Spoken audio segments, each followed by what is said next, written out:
আপনাদেরকে বলতে চাই, আমাদেরকে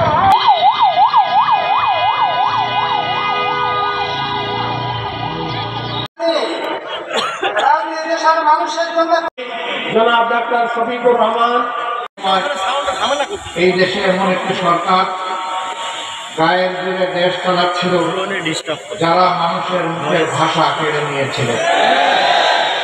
মানুষ কষ্ট করে চিৎকার দিয়ে কাটতে পারত না, মানুষ ভালো লাগলে হাসতেও পারত না, মানুষের মুখে একটা অদেখা তালা ঝুলিয়ে দেওয়া হয়েছিল। কেউ যখন সরকারের ভালো কাজের প্রশংসা করত, সরকার খুব পুলকিত হতো, আবার কেউ যখন মন্দ কাজের সমালোচনা করত, আস্তে করে তাকে জেলে ঢুকিয়ে দিত।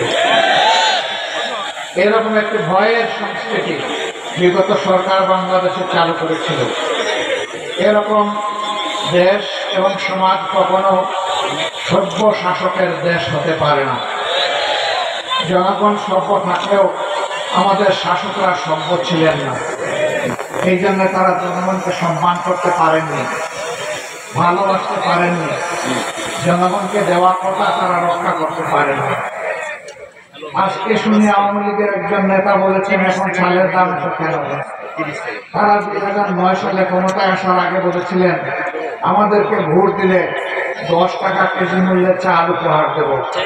তারা কি তাদের পুরো সময় 15 বছর 15.5 বছর 10 টাকা কেজিতে মানুষকে চাল দিতে পেরেছিল? পারে নাই। আমি জাস্ট একটা উদাহরণ দিলাম। এইভাবে জাতিকে দেওয়া একটা ওয়াদাও তারা সত্যিকার অর্থে বাস্তবায়ন করেনি, কারণ তারা ক্ষমতায় আসেনি জাতিকে ভালো কিছু দেওয়ার জন্য, বরঞ্চ তারা ক্ষমতায় এসেছিলেন তাদের নিজেদের ভাগ্য পরিবর্তন করেছে। আপনাদের এখানেও তাদের অনেক নেতা ছিলেন, আপনারা তাদেরকে দেখেছেন তারা মানুষের সাথে কেমন আচরণ করেছেন। তারা এমপি হওয়ার আগে, নেতা হওয়ার আগে, মন্ত্রী হওয়ার আগে, তারা সচিব হওয়ার আগে কেমন ছিলেন, তাদের সহায় সম্পত্তি কেমন ছিল, আর 15 বছরে খেয়ে তারা কেমন মোটা তাজা হয়েছিলেন তা আপনারা 18 কোটি মানুষের জন্য একটি সুন্দর বাতাস দিয়েছেন। যেখানে কোনো বিচারক, রাষ্ট্রের কোনো কর্মকর্তা, কোনো কর্মচারী তারা ঘুষের দিকে হাত বাড়ার তেমন দুঃসাহস দেখাবে না। যদি কেউ হাত বাড়ায় তার সেই হাত ভেঙে অবশ করে দেওয়া হবে। ঘুষের দিন শেষ। এখন বলবেন অল্প বেতনে বাঁচবো কেমনে? হ্যাঁ, ইয়েস, এই মানবিক বিবেচনা সরকারকে নিতে হবে।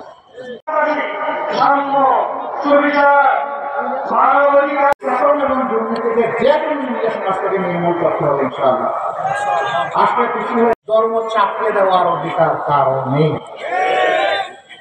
সম্মানিত ভাইয়েরা, এবারকার এই পরিবর্তনের পরে আপনারা লক্ষ্য করেছেন সকল ধর্মের উপাসনালয় আমরা আমাদের ভলান্টিয়ারদেরকে বলে দিয়েছি, যান পাহারা দেন, মানুষের জীবন, সম্পদ এবং ইজ্জত এই 3টার পাহারাদার নির্ভয়ে বলবে তুমি কালো, আর যাকে ভালো দেখবে নির্ভয়ে বলবে তুমি সাদা।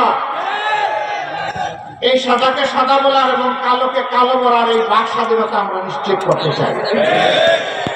আমি প্রতি মাসে একবার আসতাম, লুকিয়ে চুপিয়ে প্রোগ্রাম করতে হতো হাসিনার জ্বালাতনের কারণে, হাসিনার নিষ্পেষণের কারণে। আলহামদুলিল্লাহ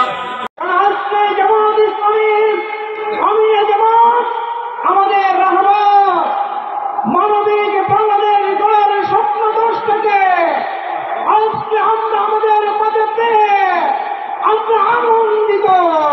এই জন্য বাংলার আগমন জনতা